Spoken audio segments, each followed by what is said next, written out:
Olá, meus amigos que nos acompanham sempre aqui no Network Group Play. Está começando mais um Ponto a Ponto, sempre com um assunto importante para a sociedade. Para você que nos acompanha sempre, o debate está aberto e convidamos sempre um personagem, né? Um integrante da sociedade que tem contribuído e muito para que o debate alcance sempre a maior possibilidade de pessoas. E detalhe, sempre às sextas-feiras, às 20 horas. Dividindo comigo está o jornalista Calbi Cerquinho, aqui no Ponto a Ponto. Seja bem-vindo, Calbi. Obrigado, Jackson. Afinal de contas, entrevistar os seus convidados é sempre uma honra, porque sempre tem alguma coisa para dizer para a sociedade. É verdade. Nós vamos falar de Amazônia, vamos falar de riquezas amazônicas, vamos falar da COP30, vamos falar de povos originários, vamos falar de exploração, sustentabilidade e também vamos fazer uma imersão na academia, na Universidade Federal do Amazonas. Eu vou conversar com um sociólogo, antropólogo, professor, apresentador, Ademir Ramos. Seja bem-vindo, professor Ademir, ao Ponto a Ponto. Muito bom estar com vocês aqui, velhos amigos e companheiros de copa e de cruz. Estamos juntos aqui para pensar a Amazônia. E a Amazônia deve ser pensada a partir da sua diversidade. E aí, aquele papo que a gente escuta dizendo que a Amazônia é rica, mas nos falta o quê? Os meios necessários para dominá-la, para explorá-la, para dar sustentabilidade. E para isso é necessário uma política de pesquisa, investimento, participação e qualificação dos atores. Aqui que é importante o papel do INPA, papel da Universidade Federal, da Universidade Estadual e dos demais institutos que operam esse processo, sobretudo da Fundação de Pesquisa do Amazonas, tá? A FAPEAM. É importante que tenhamos uma política de pesquisa que promova a pesquisa da Amazônia, mas que esteja vinculada a uma política de desenvolvimento, que os projetos não sejam eventos ou eventuais, que tenha uma conectividade em torno de um determinado problema focado numa problemática regional, que é o desenvolvimento e a qualidade de vida. É nesse sentido que nós estamos aqui de peito aberto para o grande debate. Muito bem, professor Ademir Ramos. E, é claro, já deu para compreender, só nessa introdução aí, como é que vai ser esse debate. Professor Ademir, nós tivemos a COP30 recentemente, né, que é um evento da Organização das Nações Unidas que promove justamente o debate a respeito do clima, das mudanças climáticas e principalmente, né, no que se diz respeito do que está sendo feito para a preservação. Ela acontecendo em solo brasileiro e especialmente na Amazônia, em Belém do Pará, traz que importância, que relevância para a Amazônia, na sua visão? Primeira consideração, a COP é uma conferência, é um braço da ONU, da Organização das Nações Unidas. O Brasil é signatário da ONU. O Brasil já tem uma experiência acumulada da ECO 92, do qual eu participei efetivamente. Eu, Álvaro No Rio de Tucano, Janeiro, né? Marcos Terena, me lembro com a presença do Fidel Castro, Olha. presença do Leonel Brizola, que era o governo dele, uma multidão toda participando desse processo. A ECO 92 é o marco divisor dessa política da sustentabilidade. Depois da ECO, só o Tratado de Paris. Então, é importante esse processo de acumulação de experiência de política de sustentabilidade do Brasil. Então, é um evento da ONU. O Brasil apenas é signatário. Sim. A grande vitória do Brasil foi do governo Lula de trazer para a Amazônia com o Barbalho, aqui que foi a atitude do Barbalho foi muito hábil. Governador do Pará. Governador do Pará. Porque o Lula nem sequer era presidente da República. E o Barbalho levou o Lula para a conferência, né? A conferência fora, que eu esqueci agora. No Egito, acho. Catar, né? Não sei agora. Ele foi, o Barbalho, o governador do Pará convidou o Lula e levou o Lula como cidadão comum, mas o Lula não é um cidadão comum, né? E participou dos eventos. Participou dos eventos e teve a possibilidade de negociar, de fazer uma intervenção, de articular a vinda da COP para a Amazônia. Essa foi a grande vitória desse primeiro momento. Então, primeiro, a COP é um braço da ONU para se pensar política de combate ao clima, né? a essa ameaça antrópica, intervenção do homem, essa devastação toda que está se fazendo no planeta, alterando todo o sistema climático e os ecossistemas. Isso foi vitorioso para nós. Vitorioso também por ter trazido para cá. Agora, por outro lado também, os estados do Amazonas, da Amazônia, não valorizaram tanto quanto. E olha que existe uma organização na Amazônia que é o Consórcio Amazônico. Isso. Consórcio dos governadores, do qual o Barbalho assumiu a coordenação. Então, o senhor diz que só o Pará ele explorou essa oportunidade? O Pará fez o dever de casa muito bem. Eu sempre reclamei, eu pensei, eu sonhei, eu projetei que o governo do estado poderia fazer uma parceria com as universidades, com os institutos e com a própria SUFRAMA. E ter em Belém do Pará um galpão, ele poderia ter alugado um galpão e fazer do galpão em Belém do Pará, como foi feito lá, uma vitrina da Amazônia. É com boi-bumbá, com a diversidade cultural que nós temos, com toda a produção de ciência e tecnologia que nós temos, que é a Zona Franca de Manaus. Conversei isso, inclusive, com o superintendente da SUFRAMA. Tá? Toda a diversidade linguística e cultural que nós temos na Amazônia, nossa economia política da Amazônia poderia estar numa vitrina lá. Nada foi feito. Foi muito tímida a participação. Foi a participação do Estado. E olha que o Amazonas tem um vultoso trabalho. Só o investimento que nós temos na Zona Franca de Manaus, 40 bilhões de dólares. Olha só o faturamento dessa economia política do Amazonas, 40 bilhões de dólares aqui, gerado aqui. E é isso que eu estava me admirando. Olha, para você ver como vivemos no mundo perverso. Meu caro Calbi, meu caro Jacques, 40 bilhões de faturamento por ano, de dólares produzido na Amazônia Ocidental. Pergunta-se, para onde vai esse dinheiro? Para onde vai esse dinheiro? Como é feita a repartição desse dinheiro? Aí me respondia o senador Jefferson Pérez, me dizia, calma, Demi, calma, que ele era tudo, calma. Presta atenção do repasse para as políticas públicas. E aí você tem o resultado. Uma previsão orçamentária de 12 bilhões para a Prefeitura de Manaus, uma previsão orçamentária de mais de 40 bi para o governo do Estado, e mesmo assim estão endividados. Então tem alguma coisa errada. Essa conta não fecha, né? Não fecha a conta. Agora, nessa questão da COP, por exemplo, o senhor só considera, de certa forma, a participação do Amazonas tímida, no sentido de que deveríamos ter muito mais, porque nós tínhamos muita coisa para mostrar. Tínhamos e temos. E temos muitas coisas para mostrar. Eu cito, só para citar esse exemplo especificamente, a questão, por exemplo, do barco da Universidade Estadual do Amazonas, junto com o IPAAN e tudo mais. Isso. Nós temos um trabalho de diagnóstico, de análise das águas. Água que é vida, que é a Amazônia, que é a maior bacia hidrográfica do planeta, nós estamos aqui. Então, de certa forma, nós não tivemos, talvez, pelo menos até agora, um resultado que diga, não, a participação do barco lá da... Banzeiro da Esperança, o projeto. Nós temos que ter um resultado para a sociedade verificar que valeu a pena. Nós fizemos aqui em Manaus, Calbi, vários encontros. O professor que foi... Nós fizemos encontros lá do Jaraqui e também com o professor Alcebiades, que foi o nosso pró-reitor. Fizemos vários encontros lá no Palacete Imperial, ali na Praça da Polícia, com o INPA, com os convidados, exatamente fazer uma avaliação. E lá, por exemplo, na COP, essa é a dinâmica da COP.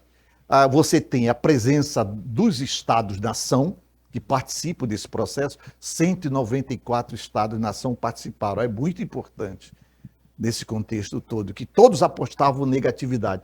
Isso é outro dado importante, que a gente tem que bater o pé aqui. Nós não somos terceiro mundo. A Amazônia não é periferia do mundo. Quem pensa dessa maneira é nanico e obtuso, como dizia o meu professor, que tu conheceste, o Rosendo Neto de Lima. é um nanico obtuso. Nós não somos periferia do mundo. Tá? Então, por exemplo, desse contexto todo, era para se pensar grande a Amazônia. E nós pensamos isso. E aí, mas para pensar grande é preciso ter os meios necessários. É preciso que o governo tenha uma noção de ciência. Hoje se pensa ciência e tecnologia. Você acaba de me falar que vai fazer um curso de inteligência artificial. Isso é um avanço, é ciência e tecnologia. O FAM vai lançar esse curso. Que nós dominamos o mundo, com ciência e tecnologia. E é isso que a Amazônia precisa, é de ciência e tecnologia. E só para consertar e corrigir de certa forma, professor, eu falei agora há pouco que a COP29 era no Egito, mas foi no Azerbaijão. Azerbaijão, exatamente. E no Azerbaijão, lá, foi eu queria que Azerbaijão. fizesse, inclusive, quando o Lula foi lá, conheceu alguma coisa e foi levado pelo Barbalho, foi a partir daí que surgiu exatamente a ideia de trazer a COP30 para... Deixa eu pegar o gancho que o Barbalho colheu os louros, né? Claro. Hein? Deixa eu pegar esse gancho aqui. Aí a dinâmica da COP, ela tem a presença do Estado-nação, que são os Estados signatários da ONU, e tem a sociedade civil. A sociedade civil aqui, na verdade, estava junto com o Estado, porque os estados, os governantes do Amazonas não tiveram acesso ao grande salão da nobreza, que é onde se discutia. Parece que agora vai mudar essa dinâmica, porque são duas lógicas diferentes. Você tem uma lógica da sociedade civil aqui discutindo e uma lógica do Estado-nação signatário. Tanto que, no documento final, quando toda a pressão vinha a questão de combate a essa exploração de petróleo no mar, o carvão e tudo, mineral, o que acontecia? A linguagem era uma e aqui fora era outra. Quer dizer, a sociedade civil agiu como grupo de pressão. E foi essa a grande novidade também do Pará. É verdade. Porque eles tinham feito a COP em estados autoritários. Aqui no Brasil tem uma participação efetiva, uma explosão demográfica nas ruas de Belém, participaram ativamente disso. Teve até incêndio. Eu vi. Não, inclusive com a própria voz das comunidades, da sociedade em protesto. Quer dizer, se teve tudo isso, na verdade, eu acho que demonstra... Mas eu queria amarrar o preconceito sobre a Amazônia. Isso que eu estava falando naquela hora que eu peguei aquele gancho, dizer que não somos nanico obtuso, porque quem pensa que a Amazônia é periferia, que a Amazônia está à margem do mundo, da globalização, nada disso.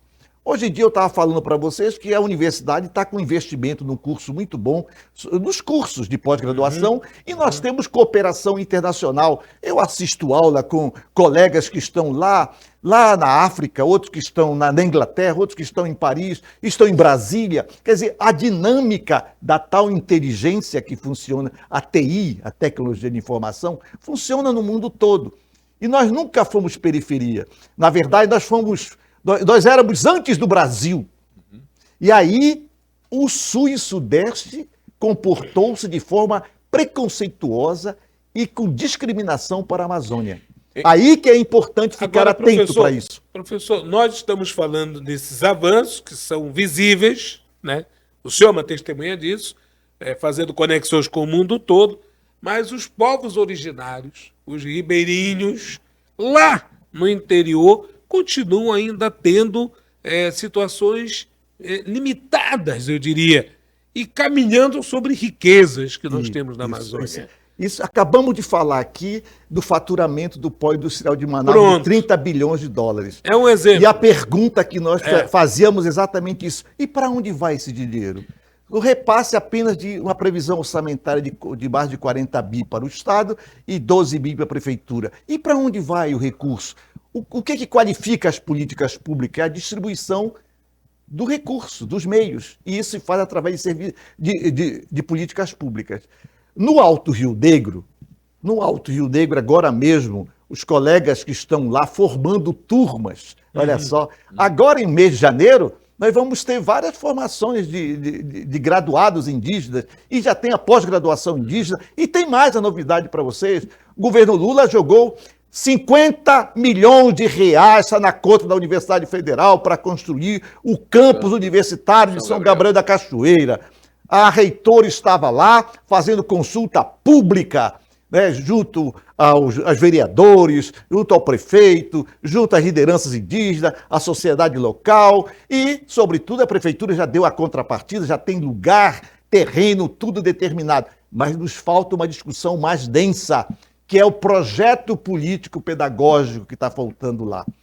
Isso demora tempo, porque não vai se formar só professor, só advogado, só não sei o quê, e depois vai superar o mercado lá de São Gabriel, então nós temos que criar novas formas de dinâmicas. E eu conversei muito isso com um dos coordenadores da área, que é o professor Bruno Rodrigues, e ele estava falando de um projeto desse diverso. E aí, no Alto Rio Negro, meu caro Jackson, todas as aldeias e coordenações e associações indígenas têm uma antena de internet.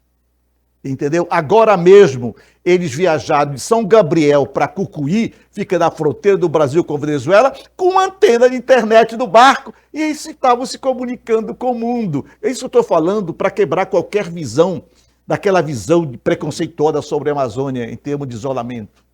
Entendo. Quer dizer, isso no Rio Negro. Qual é a dificuldade que nós temos? Nós temos dificuldade no que diz respeito à municipalidade, que muitas vezes o município é o primo pobre da República. Sim. É lá que nós estamos no município. Nós vivemos no município. Claro. E nós somos o primo pobre da República. Nossa, é isso mesmo. A questão do quê? Saúde. Como é que está a questão da saúde? Por mais que o governador tenha investido agora nessa telesaúde, mas não atende, porque nós precisamos de quadros, nós precisamos de policlínicas nessas regiões culturais da Amazônia. Por exemplo, Barcelo poderia ser ali uma base, um centro de referência para todo o Rio Negro. Lá no Alto Rio Negro nós temos a base do Exército, que pode ajudar. Em Tabatinga não está pior porque nós temos a base do Exército. Nós estamos com um problema de professores da universidade que está dando aula em Benjamin Constant e muitas vezes quando adoece, não adianta ter plano de saúde no interior. Ele tem que vir para Letícia, que Letícia é um departamento muito bom da Colômbia e tem médicos muito bons também. E há uma parceria. Então é preciso investir na questão da saúde. E o grande salto, que foi o Caboclo Amazonino que deu, que foi a capilaridade da UEA em toda a Amazônia, maior do que a Universidade Federal do Amazonas. Sim. E é isso que a gente precisa pensar, investir cada vez mais nessa formação do docente, dos discentes, a pesquisa, vincular a graduação, ensino, pesquisa e extensão, trabalhar. Nós temos uma base, a universidade tem uma base lá em Benjamin Constant, tem outra base em Humaitá, tem uma outra base lá em Itacoatiara, tem uma base lá, um campus lá, né? campus lá em Parintins, que por sinal atuando, né, muito bom. Quer dizer, é isso que a gente precisa. E a UEA tem uma dimensão muito maior. Precisamos investir cada vez mais nesse sentido. Eu queria colocar nessa questão, professor, o senhor falou... Eu estou falando isso, desculpa, Calvin, porque não dá para pensar a Amazônia sem pesquisa, sem ciência, tecnologia e sem quadros, quadros acadêmicos. Quando eu falo em quadro, eu estou falando em doutores e pós-doutores capazes de pensar e pesquisar e orientar. E é isso que nós temos feito aqui em termos de pós-graduação na Federal e no Estado e no INPA também. Pois é, eu posso até estar com um raciocínio, de certa forma, desconectado, professor, mas eu gostaria que o senhor falasse um pouquinho, porque o senhor falou exatamente da FAPEAM, do INPA, da universidade, das duas universidades e tudo mais. Quando se fala em ciência, quando se fala em projeto de desenvolvimento, eu particularmente acredito muito nisso hoje, que esses órgãos, esses organismos, eles ainda estão falando línguas praticamente diferentes. Um vai para cá, um vai para lá e o outro vai para cá. Não está precisando alguém, ou sei lá, um órgão ou coisa parecida, chamar todo mundo e dizer, não, para aí, nós vamos conversar, vamos ter um tema para discutir e vamos trabalhar nele. Vamos fazer isso. Uma certa união. Sabe quem faria isso? Que deveria fazer isso? Sim. Quem? Nosso Conselho de Ensino e Pesquisa, que é feito dentro da FAPEAM. Pois é. Porque a FAPEAM, ela tem uma política de pesquisa. Essa política de pesquisa, ela tem que estar de acordo, em consonância com o CNPq, mas, sobretudo, com a especificidade da Amazônia, da nossa demanda. E aí existe um conselho de pesquisa.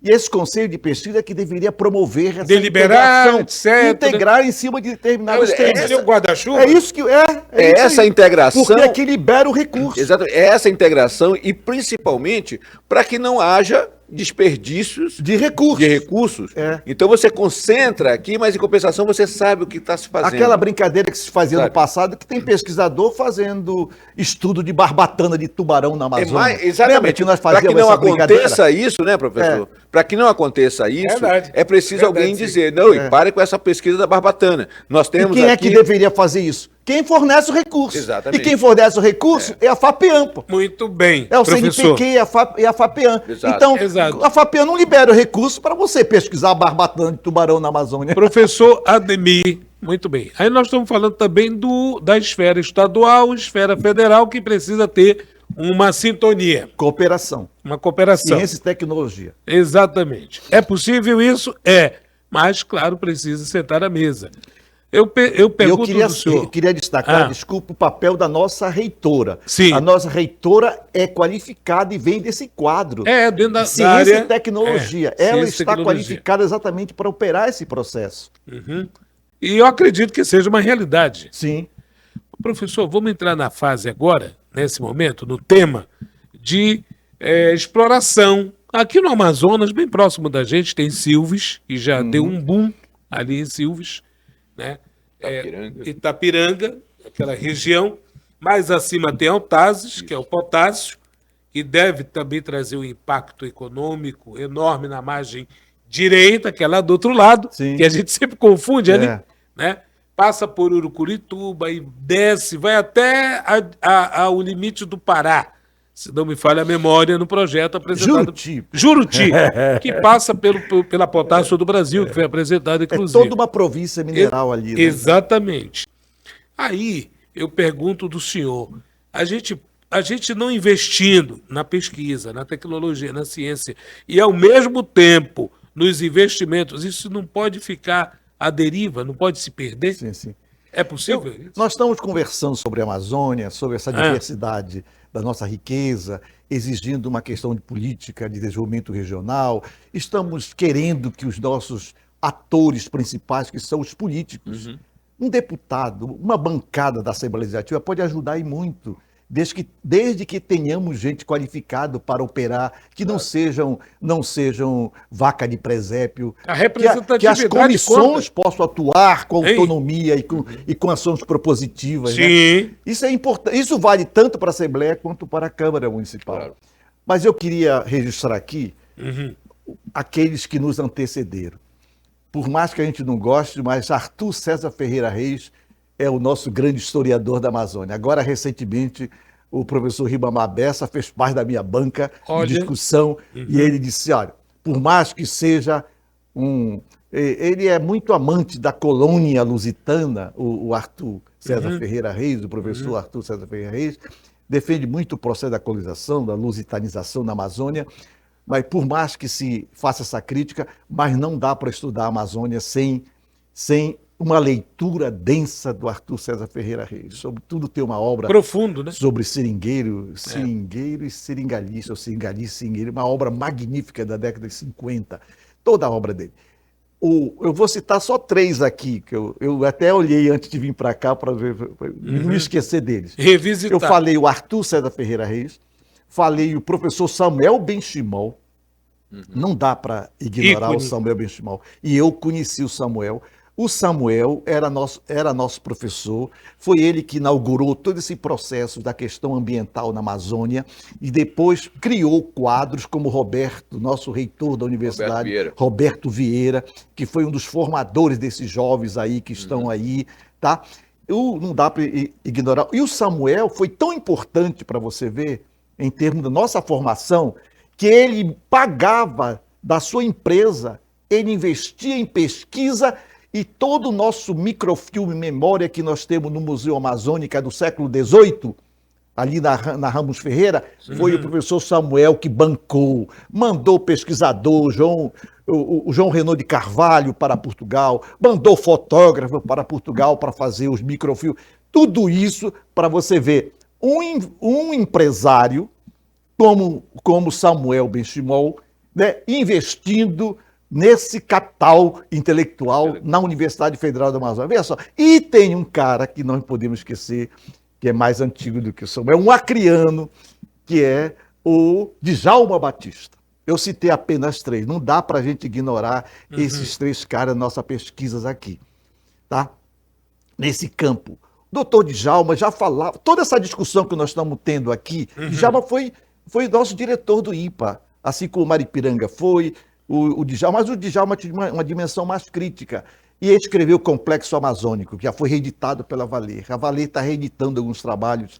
Legal. Para as novas gerações terem acesso. Reconhecer. É importante então, isso. o doutor Djalma, eu não conheci o doutor Djalma, mas eu conheci o professor Arthur, eu e o Messi Souza, nós conhecemos falamos com ele lá, ele era assessor da Assembleia do Rio de Janeiro, ele estava cruzando o Amarelinho lá, que nós estamos tomando uma cachaça do Amarelinho, e ele vinha e nós fomos lá falar com ele, o professor Arthur Zé Ferreira. Samuel, eu conhecia também, tá? Agora, o doutor Djalma falava dessa problemática toda que nós estamos falando aqui, da questão mineral, da questão do meio ambiente, da questão da diversidade dos povos indígenas, tá? O problema que eles pensavam, naquela época, a década de 50, eles estavam pensando muito a questão da aculturação, tá? A cultura como se fosse uma crença. Você, por exemplo, agora, esse apresentador brasileiro aí que disse que o índio que usa celular não é índio. Quer dizer, essa é uma visão da década de 50, da aculturação. A aculturação é como se fosse... Se você se apropria de uma outra cultura, você nega a sua. Ele não concebe a cultura como um processo cumulativo. Tá? Então, nós não somos assimilacionistas. Né? Não é uma crença. Né? É o convertido. É um processo todo. E é isso que nós temos que avançar cada vez mais. Nós temos indígenas hoje, médicos, nós temos indígenas hoje, cientistas sociais, nós temos hoje pesquisadores, matemáticos. E nem por isso deixaram de ser indígenas. Vai lá no Rio Negro. Entendi. Exato, essa é a constatação, né, professor? Essa é a dinâmica, não é aculturativa. Não é eu aprender de uma outra língua. Os índios do Rio Negro falam 5 línguas, rapaz. Fala a língua da mãe, fala a língua do pai, vocês podem entrar, está acontecendo, os militares estão aqui, estão putos com os índios do Rio Negro, porque eles mostram seus eventos com músicas castelhanas. Então eles falam espanhol, eles falam a língua da mãe, eles falam a língua do pai e falam o português. Entendeu? Então ele tem uma dimensão de uma diversidade linguística muito grande. Isso é a Amazônia. E dominam. Então esses vultosos, esses homens históricos têm que ser cultuados, porque eles iniciaram esse trabalho. E aqui, agora tem que mudar essa concepção de que aqui como agora em pleno século XXI, o apresentador de programa vem dizer, lá no Xingu, fazendo uma matéria internacional, como se o índio usasse um celular, um tênis, deixa de ser índio. Mas essa é uma interpretação externa da Amazônia. E a mesma coisa coisa em termos de Amazônia. Mas é externa. Externa. A visão que se tem sobre a Amazônia. A visão... Mal sabe que nós temos um parque industrial sofisticado aqui, de uma tecnologia e de informática, tudo robotizado e tudo, mas a ignorância, a estupidez não permite ver. Às vezes a gente percebe até que é proposital, ou por ignorância. Os índios do Rio Negro estão putos muitas vezes quando chegam em Brasília, quando é do projeto. Alguns políticos de Brasília, alguns formuladores de política, só querem mandar para os índios do Rio Negro e os outros lugares projeto de artesanato, olha. Eles ficam muito putos. Porra, nós não fazemos artesanato, é coisa que nós sabemos fazer. Nós fazemos ciência. Porra. Agora, professor, eu estive em São Gabriel da Cachoeira, já que nós estamos falando, de certa forma, também da população dos povos originários, uma preocupação com relação não diria aculturação, mas essa participação dos nossos irmãos indígenas na vida cotidiana da sociedade civil, com relação, por exemplo, à questão das bebidas. Sim. Né? A questão que é uma coisa, sinceramente, eu diria até uma coisa terrível. Você ver um indígena hoje andando nas ruas de São Gabriel da Cachoeira, completamente embriagado, e mais ainda, uma constatação. Eu fiz essa constatação. alguns membros de determinadas aldeias, eles estão levando para as aldeias o tal do Militos, o tal do Guaraná Teté e o frango congelado. Ou seja, aquela produção que ele tinha lá, originária dele, Lá no praticamente ele já não está fazendo mais nada e está fazendo com que as crianças tenham contato com o açúcar exagerado, com isso, aquilo, outro, que mais tarde, com certeza absoluta, vai resultar em problemas Isso de resulta saúde. do processo do contato, que nós chamamos, Exato. no conceito, nós chamamos de relações interétnicas. Tá? Então, essas relações interétnicas, você vai dominando nesse processo cumulativo de experiência. Certo. Porque, na verdade, a cachaça foi usada como instrumento de dominação. Então, pagava-se o trabalho do índio explorado, escravizado, Com cachaça. seja no Rio Negro, seja no Solimões também, aonde tinha os grandes seringais. No Rio Negro não tinha, mas no Solimões e no Purus, pagava com cachaça. E aí criou-se um vício, uma dependência muito Exato. grande. Então é importante o quê? É importante também pensar num todo. Então, o que é que o governo brasileiro está pisando na bola? Demarca as terras indígenas, mas não tem política de etnodesenvolvimento para esses povos. Não adianta fazer reforma agrária se não tem política agrária.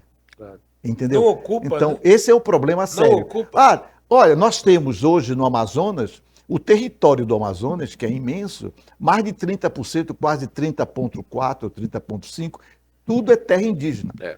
Então, esse governo do Amazonas deveria ter um profundo respeito para com os povos indígenas. E uma política. E aí que eu vou Indicada a falar ele. mais uma vez aqui Indicada. ao governador amazonino. O amazonino me chamou e para eu criar a política indigenista dele.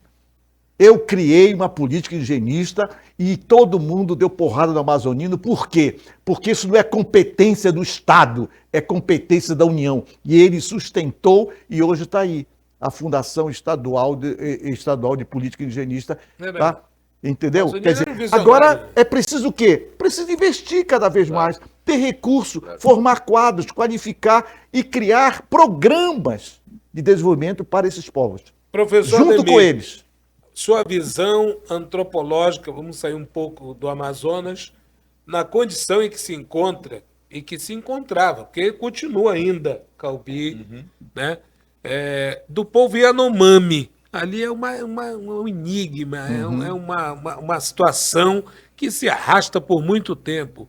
São as distâncias, é o acesso ou o avanço do garimpo que faz com que aquele povo sofra tanto. Yanomami, nós somos hoje, o Yanomami são 30 mil Yanomamis praticamente no Brasil. E é marcado por diversidade. Yanomami é uma categoria genérica, mas são povos específicos que estão naquele contexto de Roraima e Amazonas, Sim. na região de Santa Isabel do Rio Negro. Tá? Eles estão presentes aqui. A área, o território deles é um território contínuo. Tá? O problema é exatamente isso. Não adianta você demarcar as terras indígenas, porque a demarcação das terras, na verdade, foi uma estratégia que o governo usou para garantir a proteção física e patrimonial desse povo. Lembra que nos Estados Unidos, os americanos usaram a demarcação para isolar os índios e tomar as terras deles. Sim. Certo. Tá? Aqui é um tanto quanto diferente, porque na história da escravidão no Brasil, você sabe que libertaram a negritude toda, mas não deram terra para eles. Nos Estados Unidos, pelo menos, deram terra. Por isso que o Darcy Ribeiro chamava muita atenção. Então, Yanomami demarcaram o território contínuo dos Yanomami, mas não lhe deram os meios necessários para defender aquele lá. E se trata era um território federal, território esse. E toda vez que o Brasil, essa república está em crise, a Amazônia vira o seu depósito. Já perceberam isso? Toda vez que o Brasil entra em crise, a economia política brasileira está em crise, tudo parte para cá. É Serra Pelada, né? É Cassiterita do Pitinga, né? Raposa Serra do Sol, é Yanomami. Toda vez, já perceberam isso? E eles vêm saquear. o saque neocolonial na Amazônia. Então precisa concretamente o quê? Uma política de Estado. Nós estamos vivendo esse problema sério. Porque demarca-se a terra, mas não tem política de ética de desenvolvimento para esse povo feito de acordo com a cultura deles. Não adianta você querer que eles plantem laranja, como fizeram entre o Sateremaué. A laranja demora uns 6, 8 meses, depois começa a ficar desse tamaninho assim. Tem que se criar política de acordo com o desenvolvimento daquela região. E aí, Yanomami, por exemplo, tem a questão da saúde, tem a questão do desenvolvimento deles, tem a questão de proteção do território, tem o saque e a rapinagem dos garimpeiros, tem os contrabandistas também de madeira, que invadem, no caso do Javari, por exemplo, nós vivemos conflitos lá com os marubos, com maiurunas, naquela região da fronteira do Brasil com o Peru. A Amazônia é essa diversidade. É gigantesca a fronteira. Né? Essa questão de fronteira é, sobretudo, a participação da União. Exato. E olha, eu queria aqui fazer um registro ao Exército Brasileiro, porque nas fronteiras do Brasil nós temos os postos do Exército, e eles estão lá. Estão lá, por exemplo, estão lá em Cucuí, lá na fronteira de Cucuí com São Felipe, aquela região de contrabando de contrabando de cigarro, contrabando de gasolina, eles estão lá presentes. A Polícia Federal, 2 homens só, não tem como.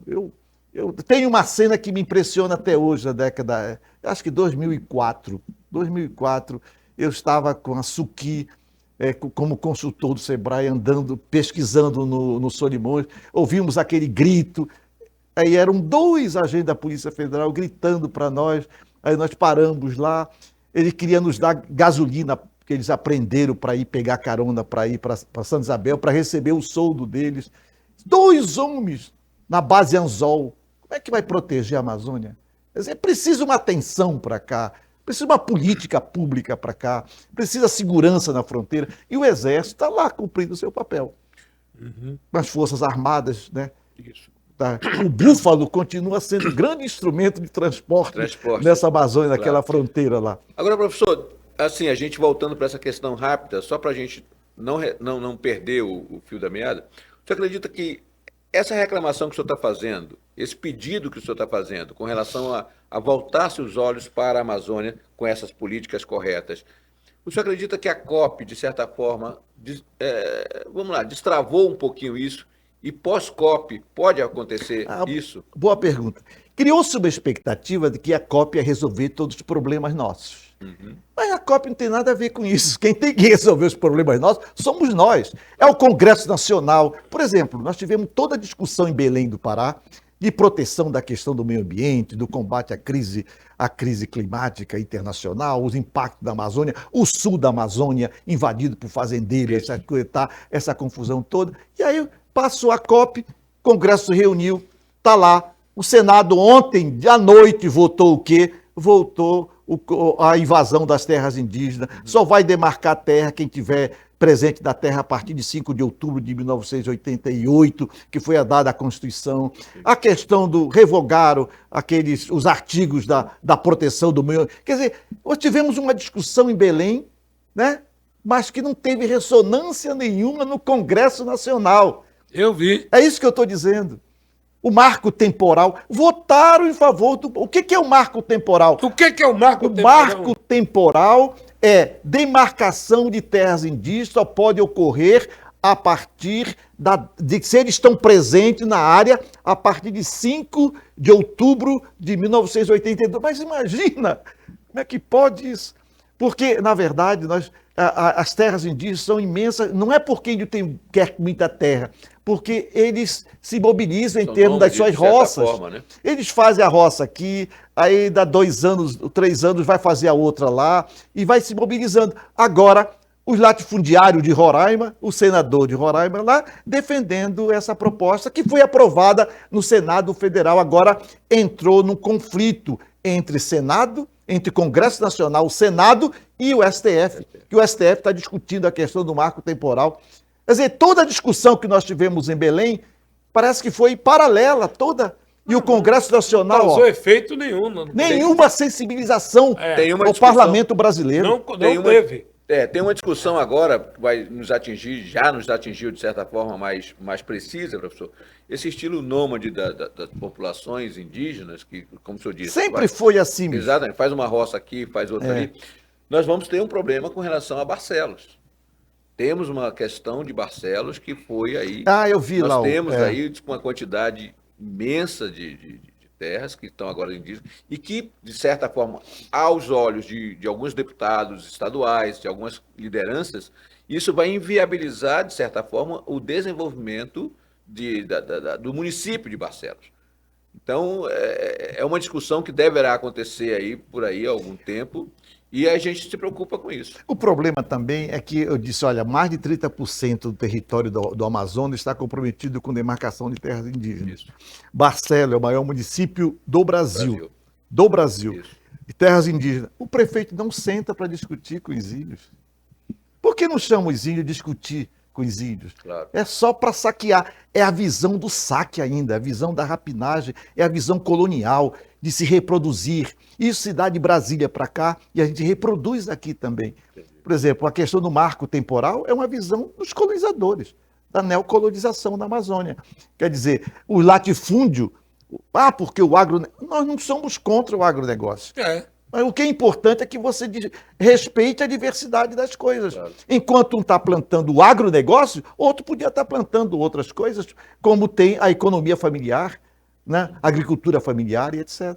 E, professor Ademir, como é que ficou a situação dos povos indígenas ali próximos à exploração de potássio lá de Altaz? Ah, sim. Também teve um impasse. Esse é outro problema que Né? nós temos. É a questão mineral na Amazônia. É. A pergunta é, exploramos ou não exploramos a questão mineral em terras indígenas? É. O Lula tomou a decisão de explorar, fazer a prospecção de petróleo na Foz do Pará. Tá isso lá. Tá? O governo brasileiro já tomou a decisão. Vamos explorar, por exemplo, o nióbio lá do Alto Rio Negro. O nióbio está lá. Vamos explorar, é área indígena. Pico da Neblina, área indígena ali é a terra do Álvaro Tucano. Verdade. O Balaio, aquela área do Balaio lá. Então, a questão é essa, vamos explorar ou não? Aí tem todo o que diz a Constituição, quer dizer, os índios têm que participar de todo o processo. O Ministério Público coordena o processo também.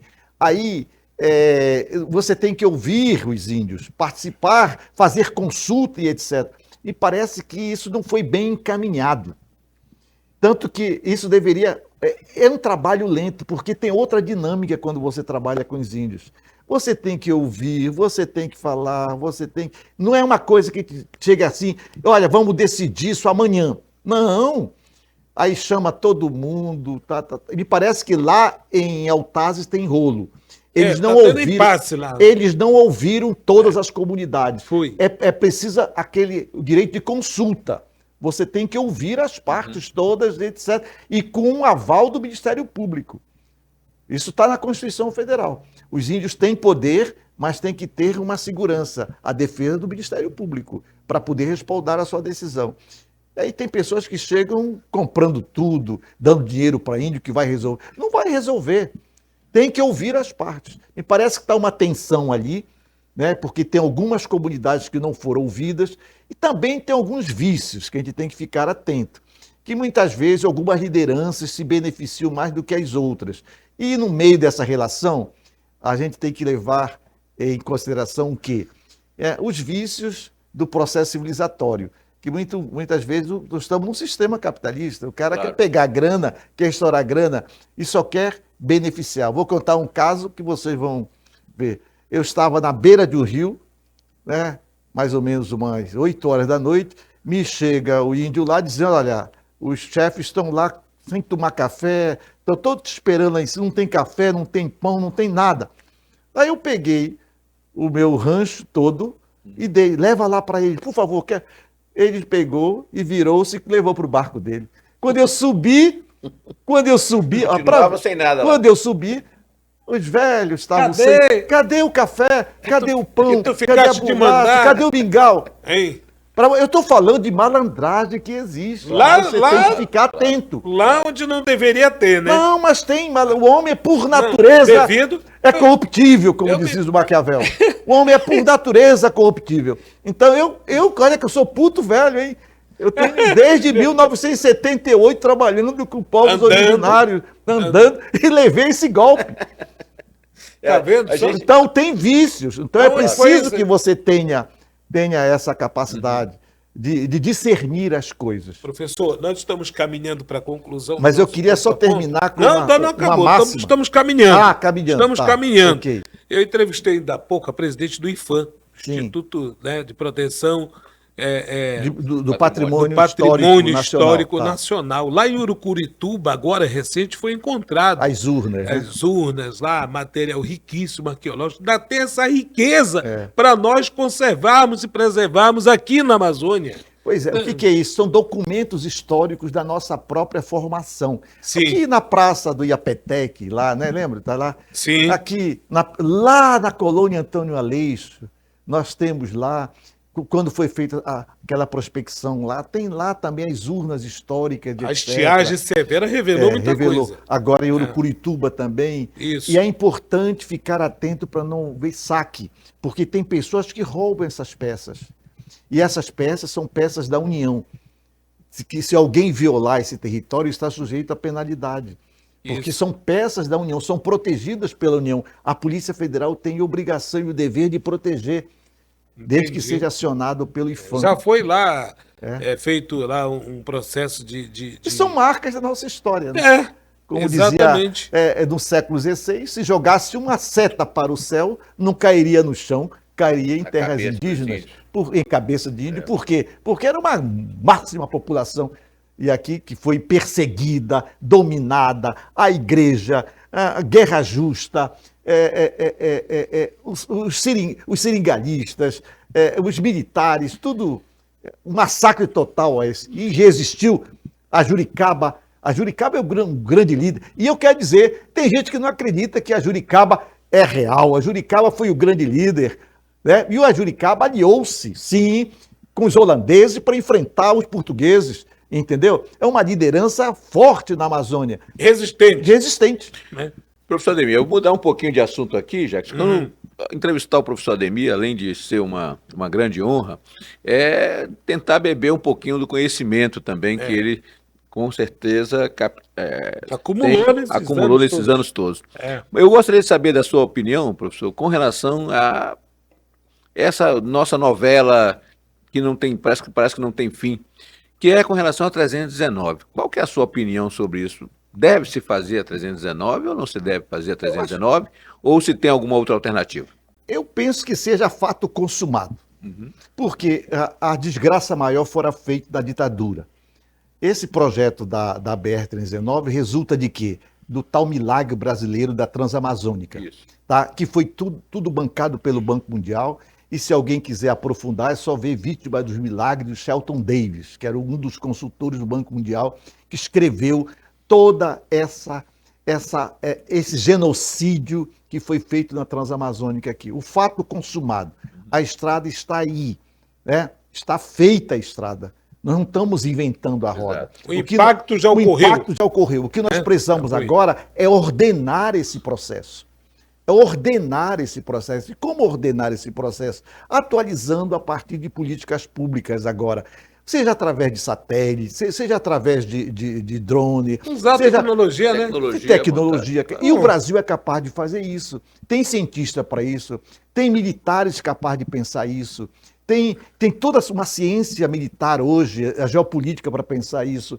Está faltando uma vontade política do governo federal, está faltando também participação efetiva do governo do Estado, do governo da Amazônia. É isso que eu estou dizendo. Isso não beneficia só o Amazonas, beneficia toda a Amazônia. Agora tem outros interesses.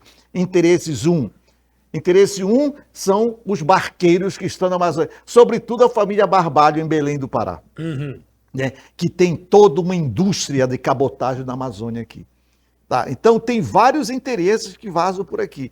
Segundo, diziam que fulano dizia, por ministro da época, dizia, essa estrada só sairá depois que eu morrer.